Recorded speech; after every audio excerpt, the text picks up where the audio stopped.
6:35, and my name is Philip Vipon, and I will call the meeting to order. Committee roll call, we have myself, Ray Lambert, Jim Lawhorn, Chris Talamantes. So we have a quorum. We'll start with the U.S. Pledge of Allegiance and Texas Pledge. Pledge of allegiance to the flag of the United States of America and to the republic for which it stands, one nation, under God, indivisible, with liberty and justice for all. Honor the Texas flag. I pledge allegiance to thee, Texas, one state, under God, one and indivisible.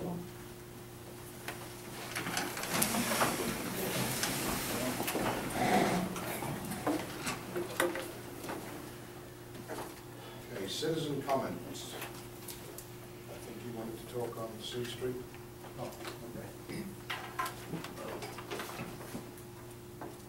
The property under question, title company insured. Come back, I made a copy of the plat of the Canfield edition. Pretty much right.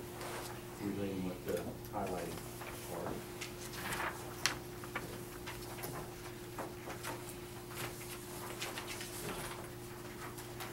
So, Mr. Quintanilla bought lot 3 and block 6. The plat's been on file since 1910, as you can see down there. That's what we've always gone by. His family took title in the 1950s. And taxes on it ever since.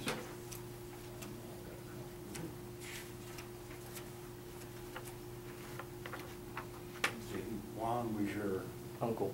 uncle. Yes. Okay. So this is from the 1950s.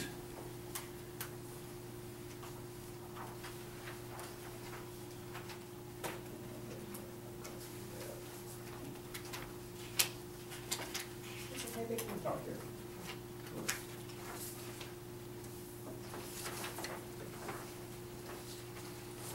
And we had a conflict come up.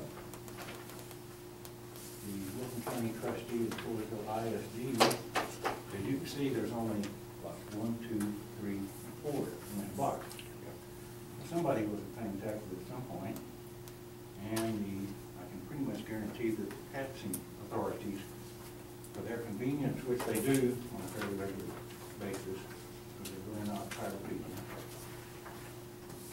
assign their own property description. And they called it Lot 8, Block 6. However, you can see from the plat, there's no such animal. It doesn't exist. So they did that in June of last year.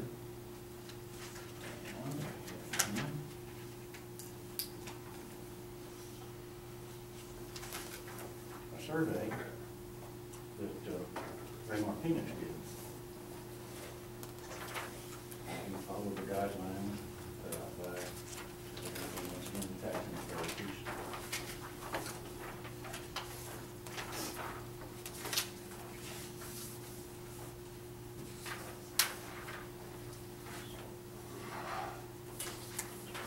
He showed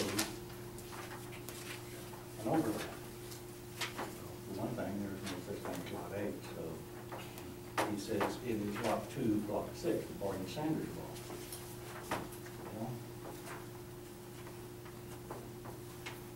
And he refers in there between those arrows, volume 141, page 145.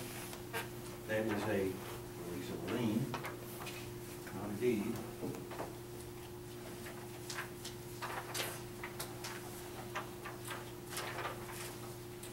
Still the old treasure. Make sure we had it all. And that release of lien does refer back to a deed for Barney Sanders bought Lot 2, volume 110, page 200 in 1920 from Mr. Canfield. And it calls it, highlighted, Lot 2, Block 6.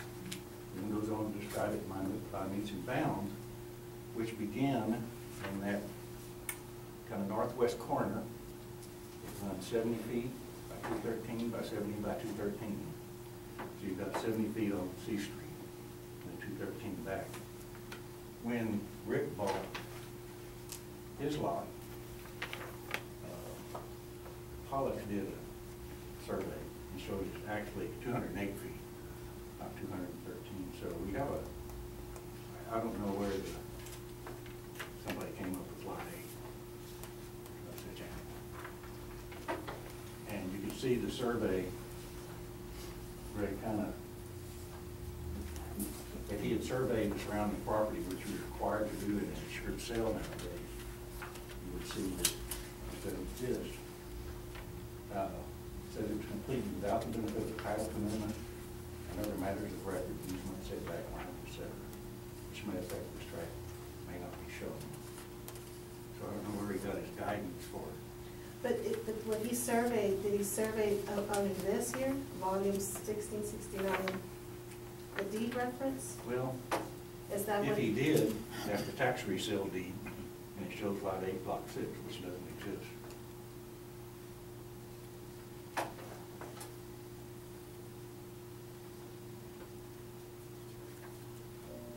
I'm sorry, quick question from the media. Did somebody buy that lot that doesn't exist? Or was that just? Well, we have let's say this, if there's a tax resale deed in volume 1669, page 387, describes it as lot 8, block 6. Okay, so someone currently owns that property. They have equity in that property? According to the tax deed, it just doesn't say, well, it says $6,000 cash in hand. It was bought from Wilson County trustee and Floresville ISD. So I don't know, I didn't go look at the tax suit itself to see who actually would have owned taxes or what property it was. I'm just kind of defending my clients. I got you.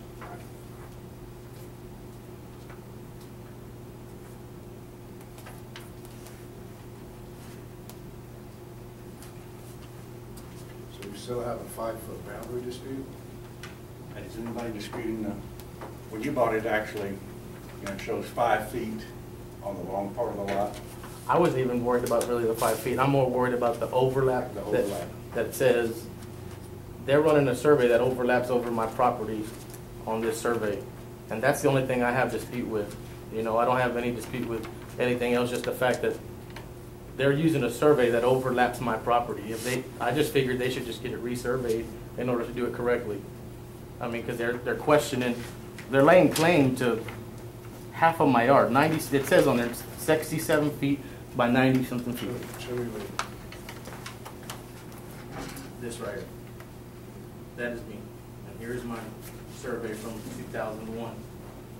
And all my question is, how can you use this survey, you know, and still claim, partially claim whatever it says here on this paper to use that? That's all. That's my only dispute. I mean, if that's, you know, if they want to do it that way, just run it, get a new survey and run it. Isn't the property in question is not this portion, it's this portion, the 70 by 213 from the tax resale. Right. It doesn't say this at all. Okay, I know that. My question is that if Mr. Gonzalez wants to go ahead and, you know, do what he has to do, commercialize it or whatever, that's fine. I just figured shouldn't there be a new survey, because I mean, it's clear as day that that is my property right there.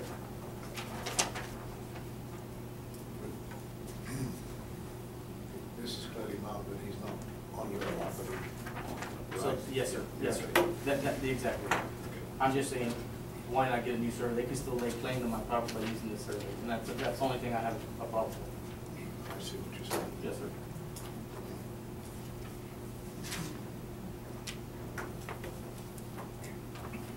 They show the shaded area as being. Yeah, I have a, and it says it's in question, the overlap.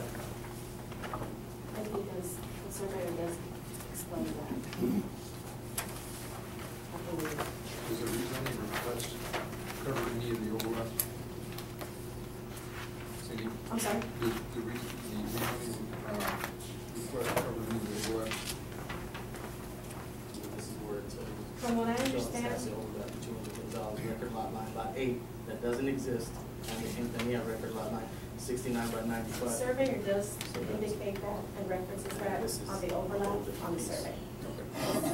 So the overlap There's is no involved Yes. in resource, right? No, So, no. The only that's involved is just the 70 by 213. That's the only bit. Okay, so the overlap doesn't affect No. what we do tonight. Right. Okay. That's correct. Actually, the 69.54 by 95 Because even is this what's in still- question. There's still question on this one too. I'm just curious how you can run a survey that doesn't, I mean, the survey doesn't make any sense. I don't understand how y'all can vote on something that isn't there in black and white. Well, as long as they're not voting on the part that's disputed, if they're just voting on the other part. They're not voting on the overlap, they're voting on what actually owned Mr. Gonzalez owns. Yeah, I just figured that they would get a new survey to do it correctly. I mean, it's already, on the survey, it's talking about that. I would suggest you get a new survey. I get a new survey. Why is that?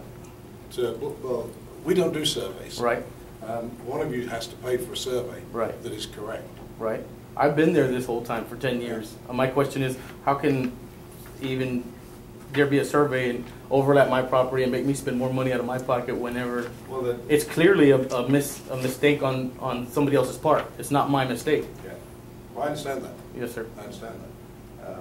But you're saying we should get a new survey, that's. No, I'm not you. I'm just saying Yeah. Mr. Gonzalez should get a new survey to do it correctly and But take that overlap. Mr. Gonzalez already paid for what he owns. Right. We're not talking, it clearly says under that thing that overlap is not considered part of what he bought. I understand that. I understand, but it also clearly says that there's lot 8 and there's no such thing as lot 8. Right. That's clear. Lot 8 goes back a long way. There's a difference. No. How far back? Where's lot 8? Here's the original plat. Oh, you're saying it was lot, what is it? 6? There's no such animal as lot 8. So how is it that they have? Well, here? here's what the appraisal district people do. For their own records, it's easier for them to kind of make up property descriptions. You'll see that all over Old Town Floresville, where they'll say, this is, instead of being part of lots 1 and 2, we're going to call this lot 8. It has no bearing on what is on file in the official public records. None. They can't change that legal description. Interesting. And then it presents problems when you have something like this, and they use what they think is correct, and it's not.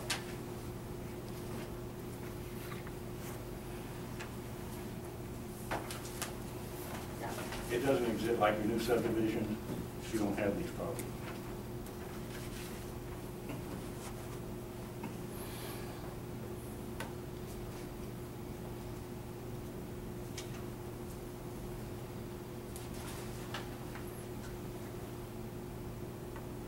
But if Ray, I'll guarantee you, if Ray Martinez were to go out and do a correct survey, or Mr. Gonzalez, he'd find in a correct, in an insured title deal, they have to research the calls on the adjoining lots, and that would reveal that you've got lots 1, 2, 3, and 4, and they will all probably work out. What would that cost? What would that cost? Roughly. Have to speak to Ray, I'm thinking locally maybe 500, 600, or Pollock's, Larry Pollock's got his on file, so just about anybody should be maybe 500, 600. But it is more detailed because you have to search deed calls, right, in the adjoining lots. That's just a guess. Because, again, surveyors, what they do is they get the description of the property from a deed. Is that correct? They're supposed to. The meets and bounds. Yeah. Well, it depends whether it's lot to block or any beats and bounds, it doesn't really matter. But he went by this deed, and it says lot 8, block 6, and they probably showed him a drawing of what they thought it was. So he just went by this tax resale Went deed by for the that, county? evident, Okay. yes. Which would normally be fine. The appraisal district doesn't make that many mistakes, but somehow something got messed up. Thank you. Excuse me? Okay. Thank you, I appreciate it. Oh, no problem. Yes, sir. Easy.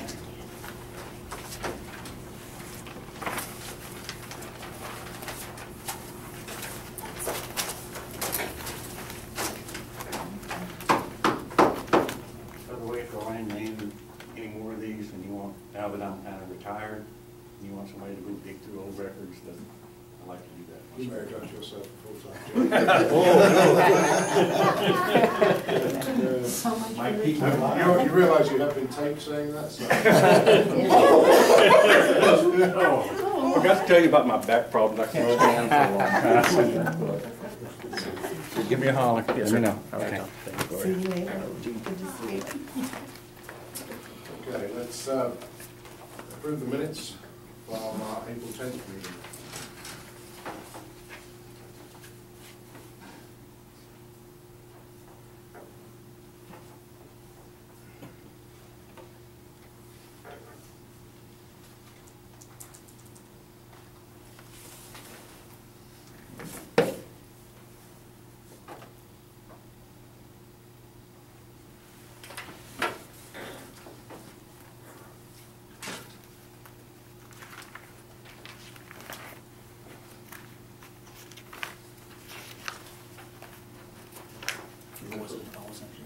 Any other proposal?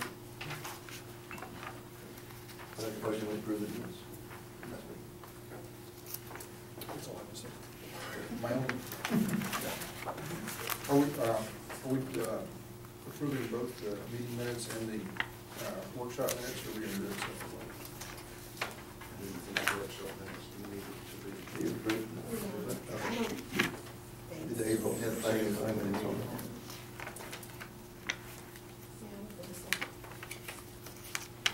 Okay. Yeah. Okay, can you get a second? I'll second. Yeah, I did. Okay, go ahead. I'll second that. Yeah. All in favor? Aye. Any opposed? Motion carries 4-0.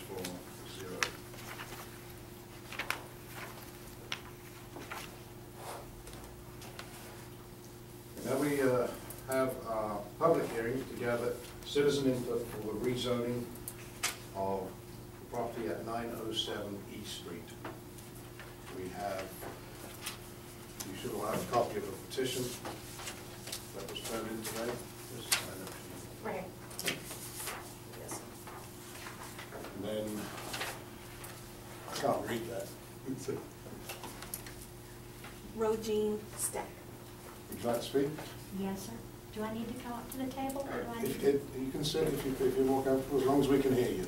Okay. Well, I have some pictures I'm going to show you, so it will be easier up here. My name is Rogine Staggs, and we would like to open a beauty/barber shop in the back of our house for our daughter, Leila Sophia. Leila is a licensed cosmetologist and is needing a place to work.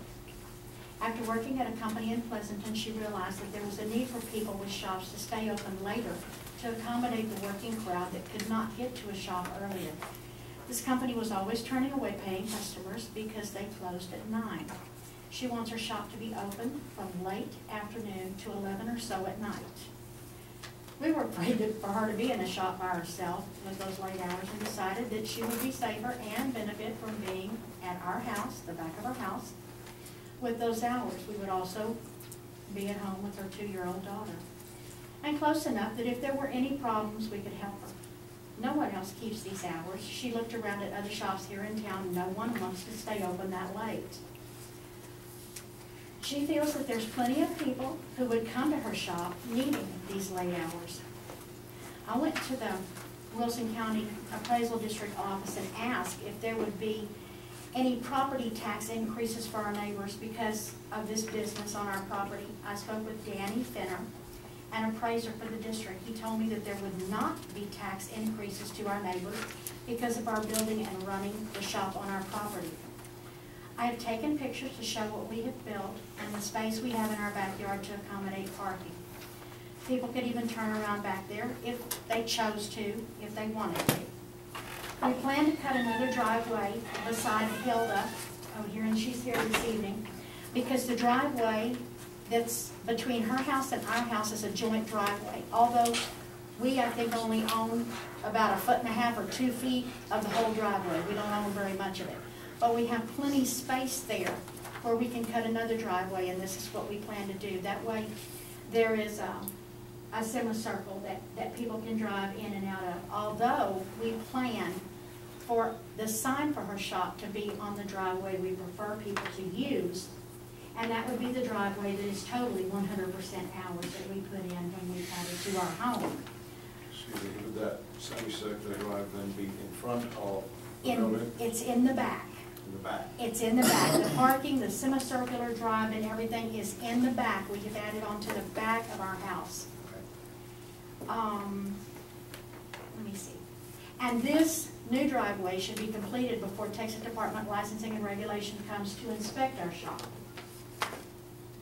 Because we feel like we need to have everything done at that point in time, but we're taking everything in stages. We didn't want to get into that if y'all weren't going to approve this venture that we've gone down.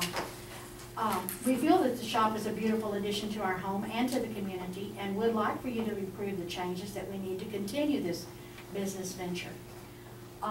This is the inside of the shop.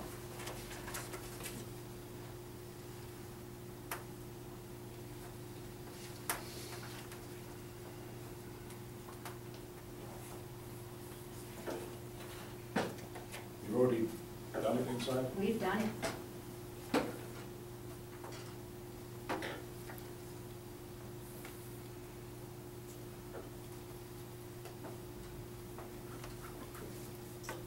Ready? Thank you. And this is Could you the just out. remind me what the hours you said you wanted to be open? She's thinking late afternoon. Leela, you were thinking Like, well, first I was thinking like Oh, 5 this- o'clock to 12. our daughter I Leela. figured. Did the hair 5 give in it the a- afternoon to 12 at night. I'm sorry? 5 in the afternoon till 12 at night.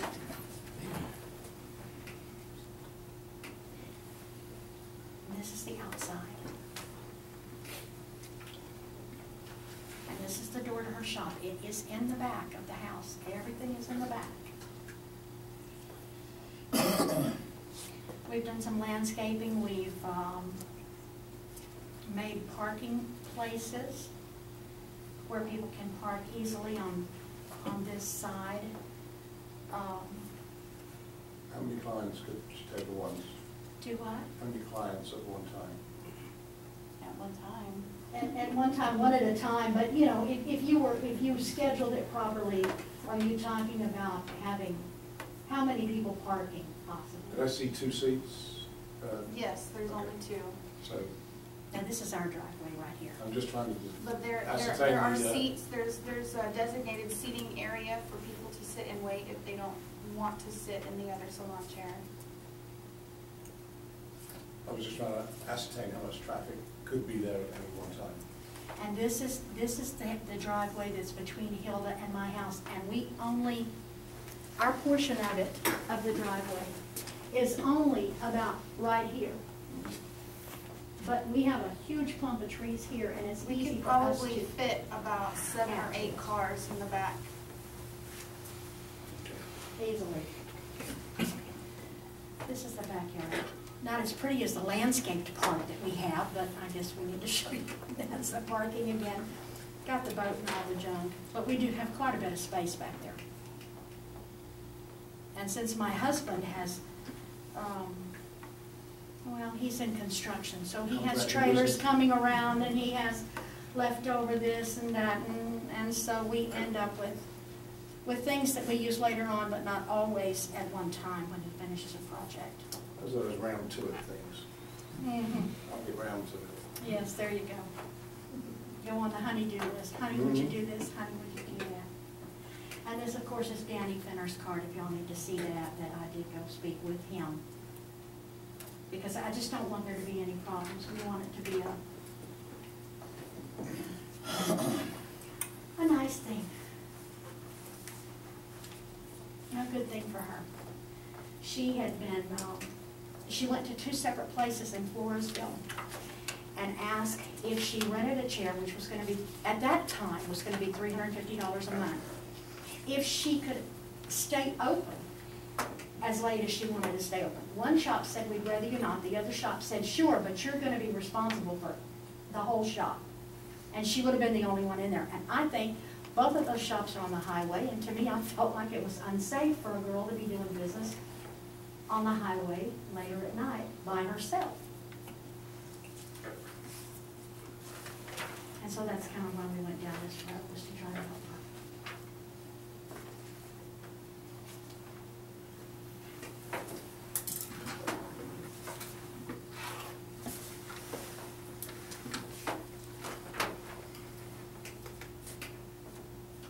Is there any neighbors from that here? Well, I didn't sign to speak, but I didn't know it was gonna be till midnight.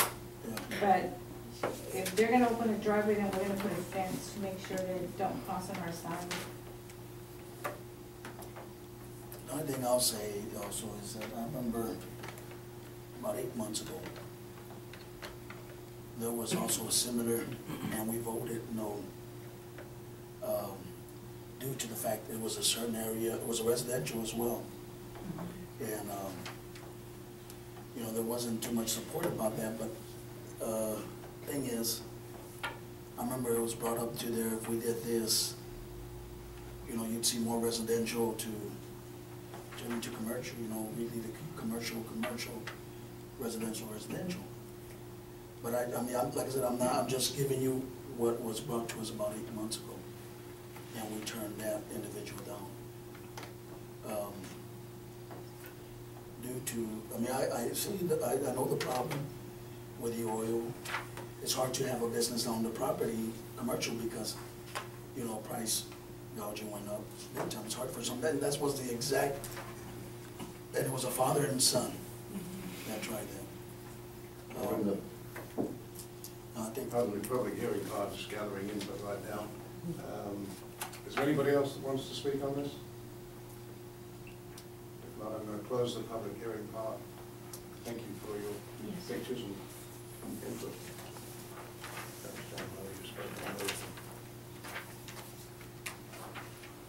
Okay, public hearing is now closed.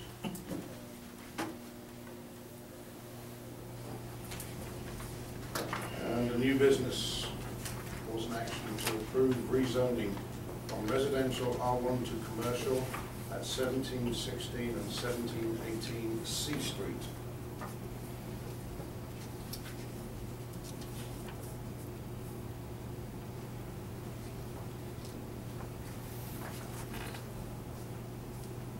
Anybody want to read up on this one? I'll jump in the beginning here. That particular area has got commercial on one side, residential on the other side. But it's still more a residential area than it is commercial the way it's set up right now. And I think that the commercial designation is a bit broad for that area, and would think that maybe something like a business zoning would be better. I agree. I would prefer to see it as a business as opposed to commercial.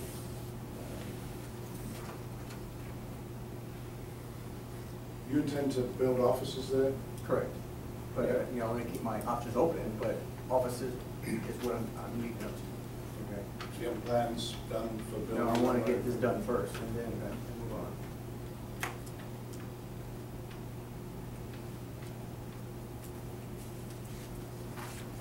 Chris, you want to hear the last one? We tabled it last time because of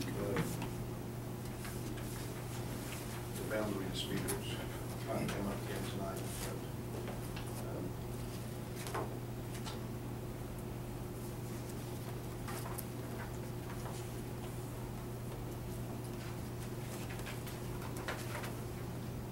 One of the recommendations or rules in the zoning, that premises under considering be granted, the zoning administrator shall determine that such uses are harmonious with and adaptable to building structures and uses of abutting property and other property in the vicinity of the premises under consideration. I'm sure that'll come up in the next one as well. The word harmonious has lots of different meanings. So it's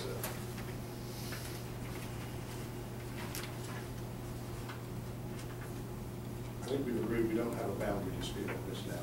Good. Is that for sure what a new survey would cost to one ball? I think when I asked John, he said around $500. Very much in this charge. Actually, yeah, I saw it too. $432.50. Okay, but it wasn't far out there.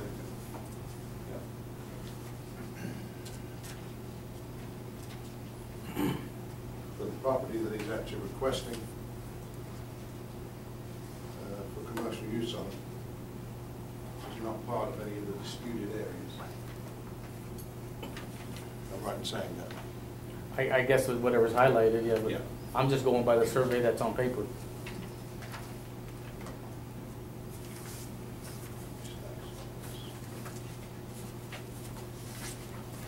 So what's on the record.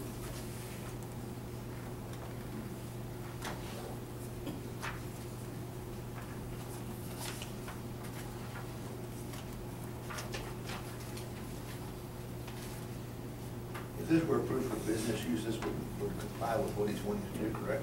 Yes. As far as the offices. Yes. Commercial's a pretty broad statement for something I think in the residential area. Yes. As you still see here. Business business still covers an awful lot.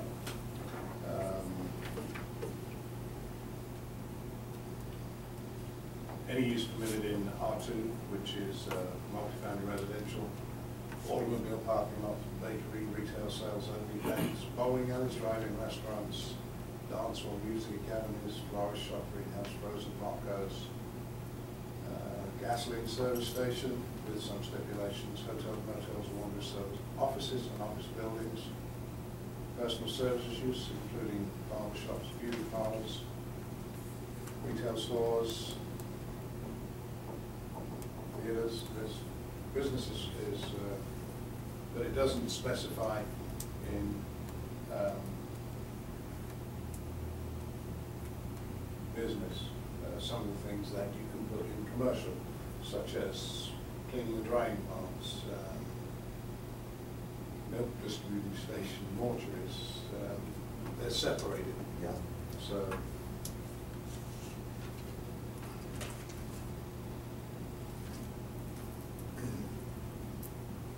So you have a broad, you have a wide range of things you could do in a business district.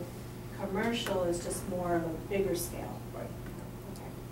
Okay. Can I add right quick is that all that block there, other than Mr. Quintanilla's resident, the corner where they have that record service on the corner of 1 street back, I don't know what that would make, 9th Street. That's residential. Every area there is residential. So why make one business that they're all, the rest are commercial? You said they were residential? Yes, the corner, that gentleman that spoke, I think you had a map, Cindy, about. Oh, no, he said it was commercial. It's commercial. Yes, sir. That's what I'm saying. So, That, On these corners? yes, over Yeah. here, yes. But not Salazar's. Right here. That's He said- residential. it's just Says yours this and one's one more that commercial. take that house, but other than the one that was, the gentleman that came to speak, the young, My neighbor, gentleman, Heath. he's Mr. Parker. commercial. He can use it whatever, but he might have changed it to residential, but it's Business? It was commercial. commercial. But he can use it as commercial as he's just paying taxes as a residential. Right. But at any time, he can make it commercial, Right. because it's already commercial zone. I'm just saying that the whole block is commercial, why make one business and all the rest are commercial? And all I'm saying is just to have the survey done right on paper so we can move on. Would you consider changing it from commercial to business? No, I think I want to leave it commercial. Everything around me is commercial. I had no intentions in changing it. 3 weeks ago, I thought it'd be fine. I had the survey here and I was going to circle.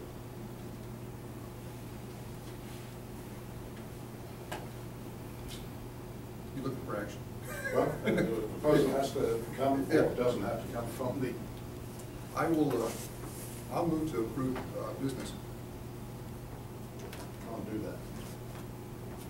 I can't change his proposal, he's not willing to change it. So we have to vote on it as it is, correct? from what I I understand. don't have a lawyer here, but. Right, that's something that legal might have to get involved because, yes. I understand what you're saying. I think you can make modifications, just not to the meat of it, from what I understood about changing, amending motions. Then just you can't change the meat of the motion. Right. Slight modifications. And you could approve it commercially on the condition that he does whatever, or, but I'm just a newspaper guy. I haven't graduated. Everything on the front side of 9th Street is still, the west side would be still residential, correct? Oh, yeah. Yes. That whole block. It's all residential. It's all residential. Just the Changes corner it to there the survey, is, fixes the survey. But D Street is commercial. I don't know why. Oh, I do know why. Because the Colognes had bought it at one time and they wanted to use it as a dispatch many, many, many years ago. So it stayed that way. That Parkhurst, Right next to me. right here. The one facing D Street, D and I. Okay. Yeah, How's it so? commercial.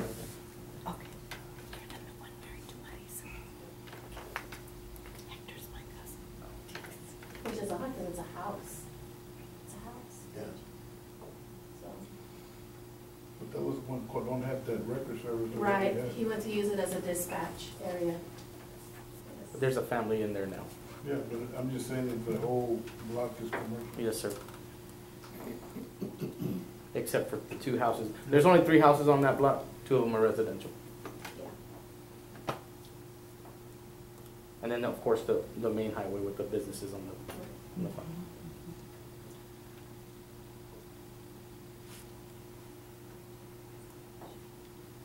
I feel I should remind the board at this stage. We can do several things here. If I don't get a motion from the board, then it will die. And then it will be turned over to city council to make the decision. We can't change the zoning request on it. But despite whatever I might think personally, or you might think personally, there are a set of rules here that apply to everybody fairly.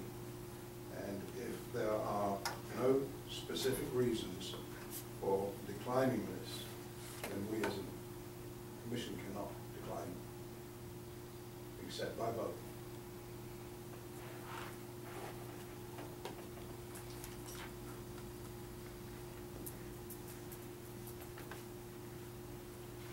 So do I hear a proposal?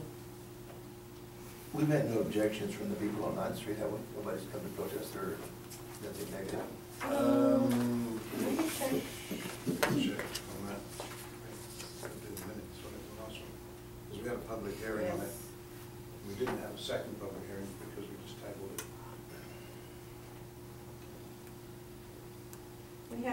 We had someone who questioned about what, actually it was these people here, the Parkhurst people. They questioned on what type of business. They were concerned that it was oil field, there's gonna be increased traffic there. They were afraid of that.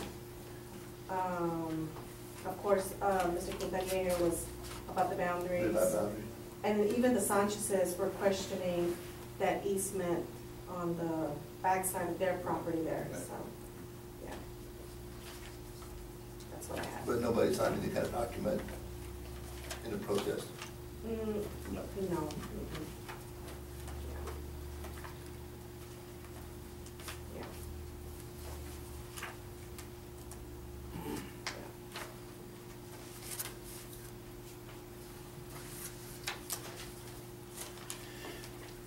Yeah. You know, like you say, it's not fair to discriminate against one, regardless of what one's personal preference may or may not be.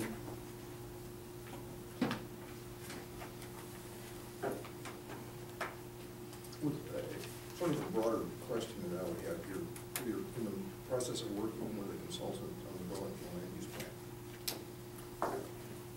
And looking at how we would approach this, what would we look at for this area in our land use? I think when we get to the zoning part of this, this thing has to be totally rewritten Yeah. just throw that away. Yes. Start again. So I'm And an philosophically- application as ambiguous as this would not, it simply will not be allowed.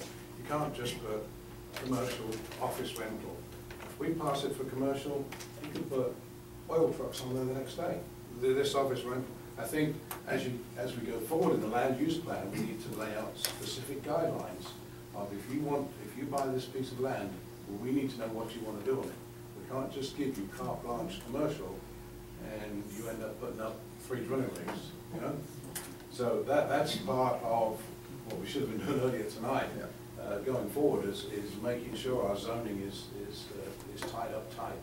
Right now, it's very old and very ambiguous. So I would say that we might not want to change any zoning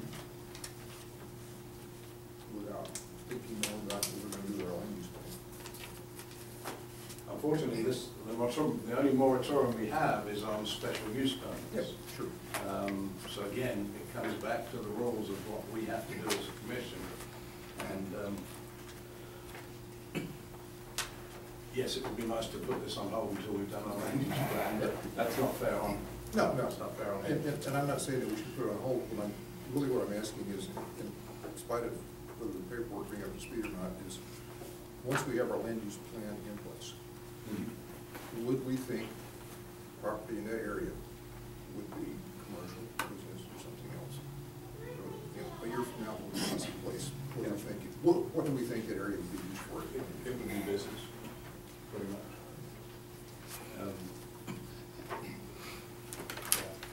And we've got so many people that are grandfathered in on certain things in Floresville. Sure. That we want to see our planning take effect for 20 years. Yeah. But that's the beauty of it. That's the beauty of it. Okay, second I'm asking, do we have a proposal?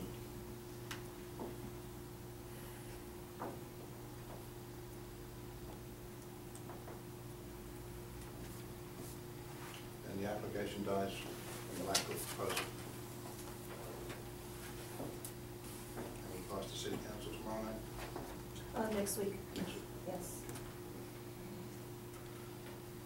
Moving on, cause an action to approve rezoning from residential R1 to business at 907 E Street.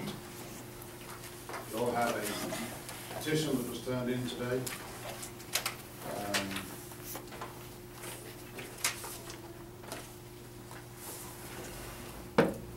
This was only turned in to you today. Just today, So yeah. we've had no way of verifying it at all. Well, I can tell you right off the bat that I can verify 1 and 2 is husband and wife, 3 and 4, yes, and number 7 is yes, number 8 is no. But I'm sure that they're related, but she's the property owner, number 7. And that's all I can verify right, just looking at this right now.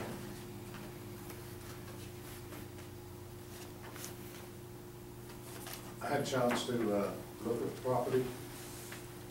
It's very residential there.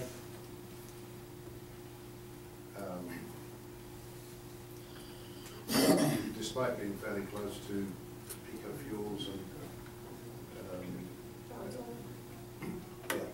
John's Oil.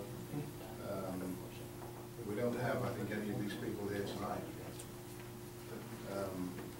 So let's throw it open for discussion. You all know the property? And then You know, I just said that. everybody that was not here when the other one was turned down, like you said, 8 months ago. And I was for And it that, was- you know, but it's just, It was you a know, similar it was a situation. Residential. Opposite sex, you know, it was a father and son. Mhm. And they had that dream, Mhm. you know, Young man wanted young to. man wanted, and same thing Same plight, they. was his growing roots, and clients were gonna be There. there is, and they, you know, but, you know, it was something like a 3-to-1 Mhm. against. And then they I brought was the up, only one. yeah, they brought up spot zoning too. Spot zoning, you know, They that's, brought that up. Was it a barber shop also? Mhm. that's the only thing, and then, I mean, you know, it's, I mean, I feel for it, because, you know, I would love to see business like that, but you know, it's kind of like what we described, spot, you know, it's here, and, you know, if that opens up, to me, it kind of be like more full-blown, you know, and, you know, I understand, like I said, I understand the dream, and, you know, it's hard to do business with the rates that are on the highway, you know, commercial property, but, you know, I just wanted to bring that up because that did shatter the other voice. And he said the same thing, the chair, on another, he wasn't gonna be able to make it because of the high rate, but, you know, just wanted, What is the not against it, I just want to bring it. I'm a little concerned about being open until midnight in a residential area. Yeah, actually, we have curfews. And I was just trying to find those, and I couldn't find them. We have curfews, and we also have,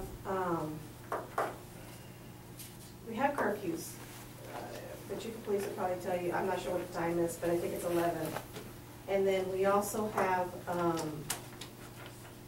noise ordinance, not that they would make a lot of noise, I'm not saying that they would, but, yeah, but we have that also. Noise is 10.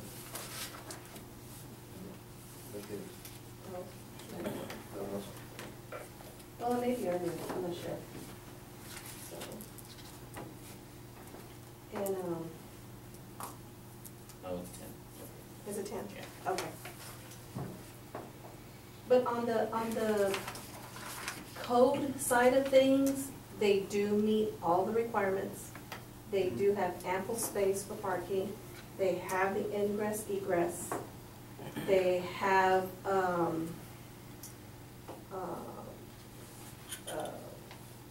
they have all the facilities in place.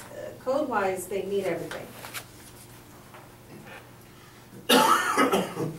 Cindy, question. Yes, sir. So then if they do meet everything code-wise, then it's just a matter of making it fit into the harmonious clause of the planning zone. It's the land use of it. They still need to apply for the certificate of occupancy and all that. You still need to go in there and inspect it and issue the occupancy. And this is gonna be, just for my notes, it's gonna be behind a house, right? Not a separate building like Sylvia's. No, Behind not a on the house. Exactly, yes. Sylvia's has its own Right. trailers, I don't know. Right. And that's right in the middle of the residential area. Yes, it is. I was gonna say, wouldn't we open ourselves up to some problems down the road? That's what I was saying. You know. Yeah. I mean, you And know, one of the things that as Floresville expands and grows, businesses are going to creep into residential areas. I remember years ago, not here, but had a nice residential area, and they put a little 7-Eleven in the middle of it. Made a fortune. People didn't want to travel, but nobody wanted it there, but it went there, and there was obviously a need for it.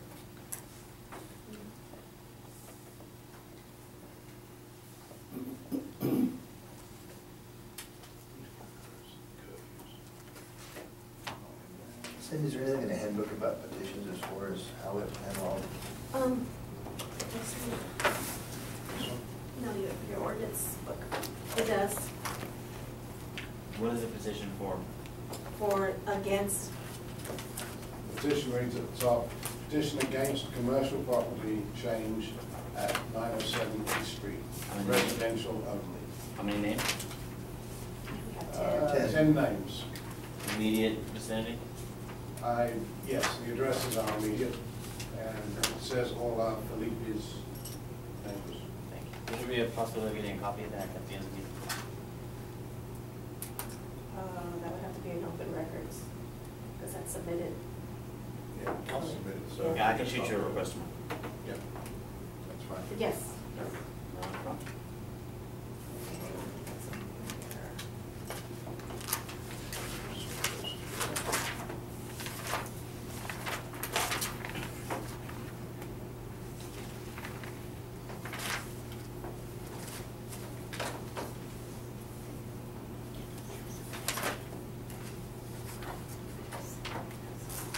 Okay, this, well, it has here, let me see, let me see.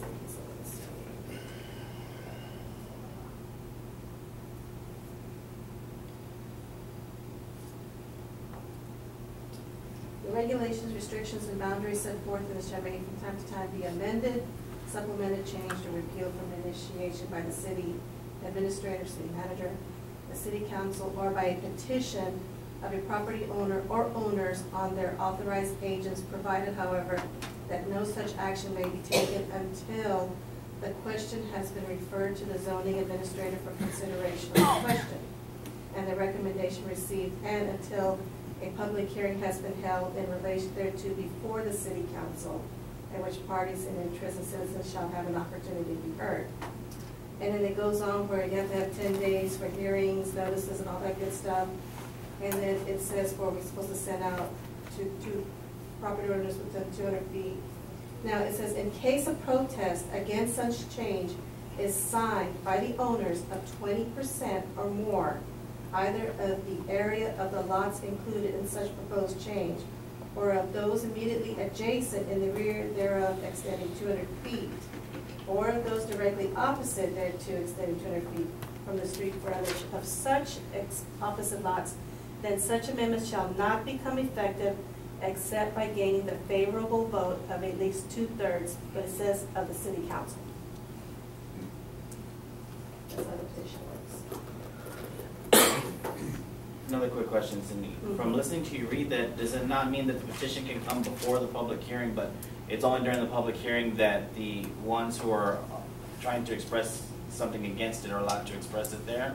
Or do you have to accept the petition prima facie to be their protest? Or is the petition merely a registration of something to be heard at the public hearing?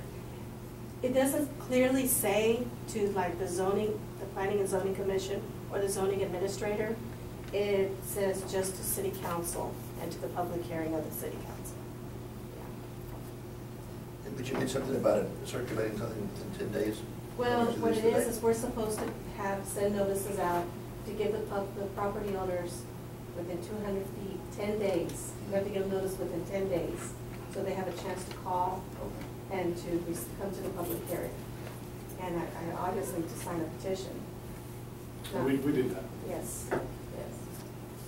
And are any of them here tonight? Do we have any here? Nobody sent me a petition to sign or Well, ask me to No, sign. no, we don't send a petition. We don't send a If petition. you live within 200 feet of this house, you will receive